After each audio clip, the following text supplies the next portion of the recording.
All right, so this is the first fight of Team Fighting Championship Season 1. First ever fight. Very raw. And I'm here with Rob and Wolfgang.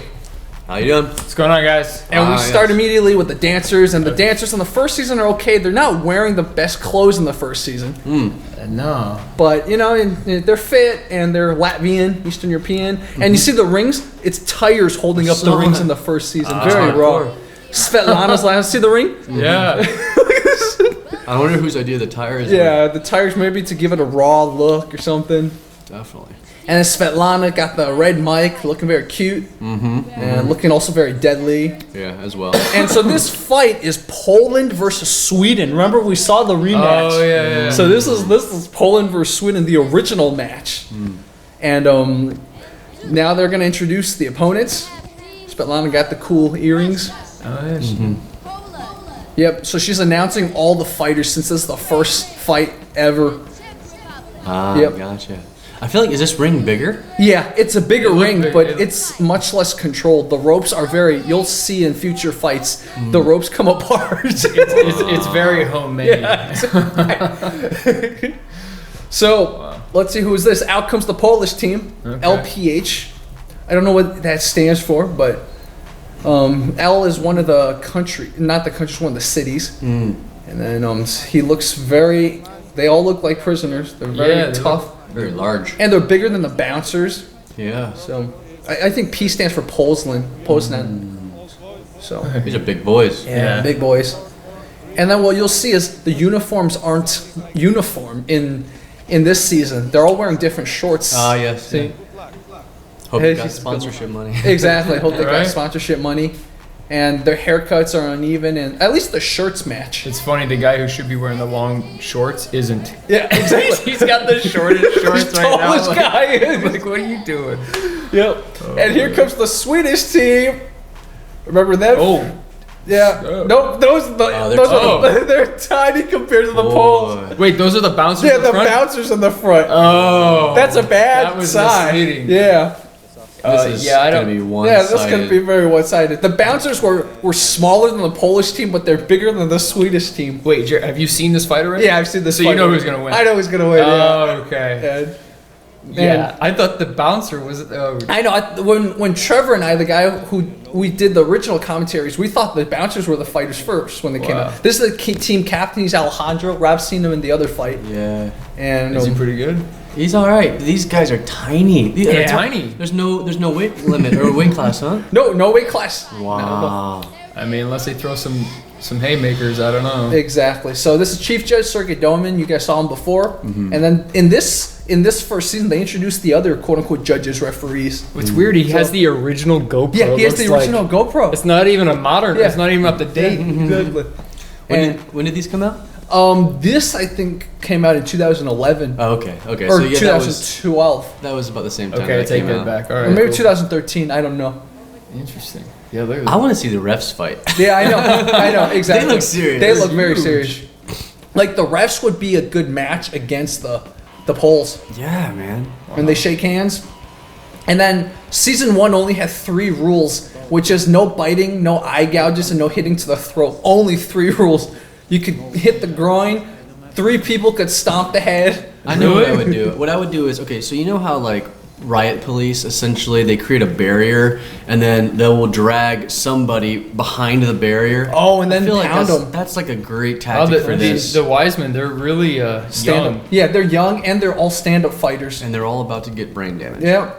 Whereas the Poles a lot of them are grapplers. So Well, I think the youngest there on the Polish team is 26 or 29. Oh, or wow. something. Yeah. Looks like the Swedish have a little bit of a Muay Thai base. here they go. They Oh, charge. dang. Absolutely no control. no control. And already Wow, only wow. one fight's. The well, 2 Swede fights. landed on top. Yeah. That was incredible. So 2. That's called hitting the switch. Called hitting the switch. Yeah. And so only one fight is still. That guy's dead. He's already down. That's 2 on, or it's 5 on 4. Wow, they're flailing over They're there. flailing. That guy just did a weird backflip out. He just hit his head. Neon belly. Neon Oof. belly. And yeah, these stomps. Oh. They're going. What's the rule of stomps? Are they allowed to soccer kick? Yeah, they're allowed to soccer kick and stomp. Everything goes. Jeez Louise. And that guy's trying to do a weird choke, but it's not You going to work. can't. All right. First That of all, guy's you dead. can't choke anybody from the bottom. From the bottom. Look at- he's From hammering. He's side control. hammering that guy's head. Yeah. Oh, 3-on-1. They're done. And the Poles won. That was like half a minute. That wasn't. Yeah. That was half a minute. If someone. He's like, what just happened? This was a bad I idea. think he was just in survival mode. Yeah. He wasn't thinking like this guy's got me in side control, and he was trying to like pull a guillotine. It doesn't work. So Was that he the was- after photo? Yeah, the after photo, He was yeah. just trying to survive. So this is a first fight that they just show individually, and immediately you see lots of blows being traded. This guy actually covers up pretty Yeah, well. he covers up pretty well. Except he is facing the He's ground. facing He's the looking ground. directly at the ground. And then he just, that knee got him, that knee did him in. Yeah. So he didn't stand a chance. The other guy was way taller and had way more mass. Yeah. So Drogal, the Pole, won. Sebastian, the Muay Thai artist, lost. You Yeah. see how big he is? See that? That He missed with He the missed, knee, though. but luckily. Oh man. and he was already on the ground, and then got ground and pounded a few times. You know, considering these Polish guys are that big, they're moving pretty quick. Yeah, Yeah, exactly. yeah. Exactly. Ziad versus Thomas. It's two street fighters, and immediately the fights end up on the ground. He's got full guard. Yep. But, I mean, But you just this isn't gonna work in a multi-person fight. Yep. See, and then multiple people come on over, Yeah. and then it's done. Oh, that was the guy earlier we saw do that weird flip on the ground. Yeah. Yep. oh And then man, there's he's giving stomps. he was giving him a heel. Yep. This guy's got pretty Yeah. decent side control. And then it's over. That I saw that little kidney punch right there. Ouch. He's gonna be He's team done. blood.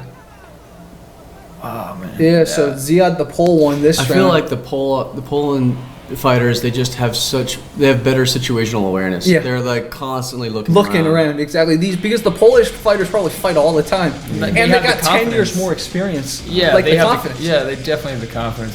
Yeah. I feel like the other guys are just like they look like a bunch of high schoolers. Yeah, the other guys just started being hooligans, so it's Yeah. very different. We have Rolex versus Pele, and it's an M&A versus Street Fighter. You see now that it's already on the ground. That's bad. Yeah. And Oh. he's hammer fisting, he's and not he's even turned like, trying away. to fight back. Yeah, he doesn't even know what to do because he's not used to fighting on the ground. You got to turn into your yeah, opponent you at that have point. to. Your face is beautiful, but you don't want the back of your head pounded. Right. Yeah. Right. Thing and He's that even little throwing forearm, elbows, Yep. forearms. He needs to grab the knee here. Grab the knee, huh? But he doesn't. And then That's choked. little. That's the guy we saw trying to do like a weird side choke, but he taps out anyways. Yeah. Oh, he got the hook in. Never mind. He was doing a good rear He naked got choke. He was Yeah. he was broken. His broken. will was broken. The well was broken. So Rolex the Pole won. Look at he's like Oh, that was a tracheal yeah, choke. Yeah. Ouch.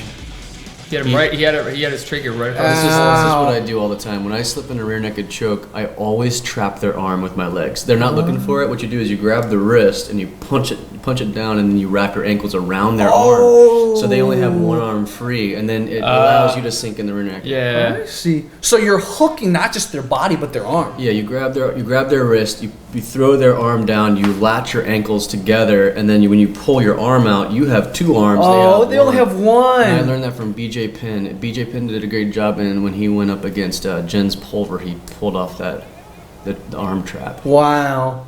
As Man, soon as they get around your neck, brutal. you're done. You're done. Almost, unless you can pull that off. Yep. Yeah. And then this was Alessandro's fight. He didn't stand a chance. He No, just got He knocked. just got annihilated. Yeah. This is the captain. So someone the tries to go captain- for your neck, Rob. First reaction. Two for hands me, on one. 2 hands on one, or and try and dip Yeah. your chin down, right? So Yeah. they can't like get under. Yeah. Unfortunately, if you have a top level black belt on your back, they don't even need to get their forearm under the blade underneath your chin. Like if I was to grab somebody around even the jaw, I can do a neck crank. That's even more painful than the choke itself. So you don't like. I'm not even caring if they're going to try and defend their neck. I'm going to just grab their jaw and turn it to their shoulder, and they're going to tap out from a neck crank. Wow. Yeah. Wow, that's intense. Yeah, That is yeah, intense. That's intense. And you'll notice that just like top level black belts, then they're not even struggling to try and get the blade underneath the chin because they know all they gotta do is neck crank. Wow. Yeah, the sleeper. Yeah. It's the same reason why people always say you can bite, but no, even if you bite, they'll crank your neck, like you said. And break the jaw. And break the jaw. I've had some really strong pressure right here where I felt like all this was just gonna pop. Oh yeah. my God. Yeah. Growing up, when I was doing a lot of the Greco, I was big from where I was from, the little town of Perth, and they'd always would pair me with the teachers, the teachers who were like professionals, and they wouldn't put me in. They wouldn't have me like scrap with the other guys because That's they were good. too small. It was too dangerous. For me, these guys, I never had a chance, because what made me think about that is that when you were talking about having that pressure against your jaw and you thought your jaw was going to blow back, I had that. And these guys would just mess with me the whole fucking time. They would just like hold me there and be like, ugh. And I'm like a 200. Back then I was like 230, 260. But these guys just knew what they were doing.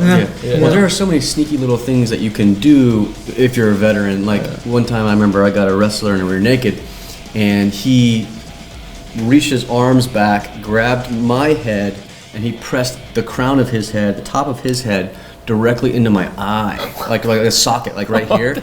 And I tapped because it was so much pressure on my orbital bone that I thought it was going to just collapse. Oh, So wow. So even though I had him in a more vulnerable position, he just went boom and just put his head into my orbital bone. And after that, you learned to trap one of the arms. From then on out, I was always aware of it. I was always putting my face on the side of their face. Wow. Never again was I ever trapped. That's another thing I remember, that they'd always use their heads. They'd push with their heads all the time. And then during warm up, we'd have to warm up our necks, and like we'd have to balance on our heads, like an arc position to warm up our necks and whatnot. But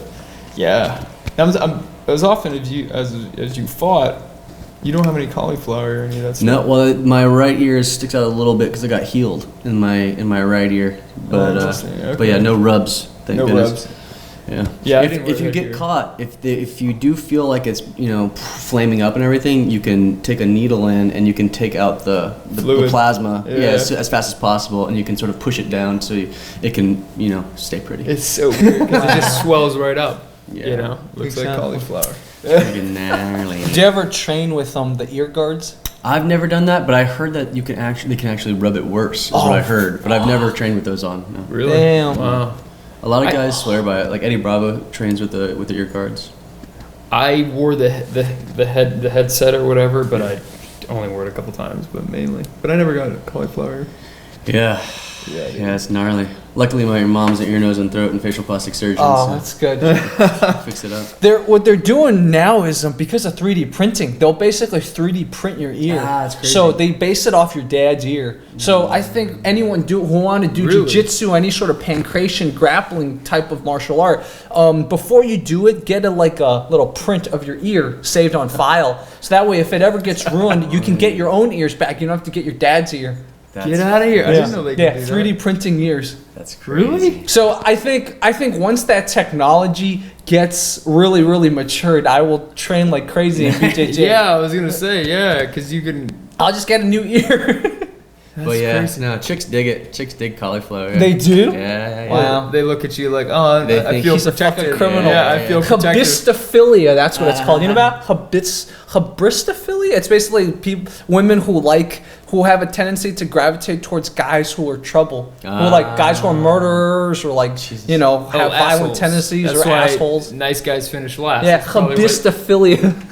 you women love those habistophiliates, don't you? Didn't Charles Manson married a 26-year-old? Yeah. And he still has all these fangirls. So crazy. Like that stupid guy who did the bombing in Boston. He has all these fangirls. It's horrible. It's so crazy, man. I think that's it's crazy. I think it's because they want.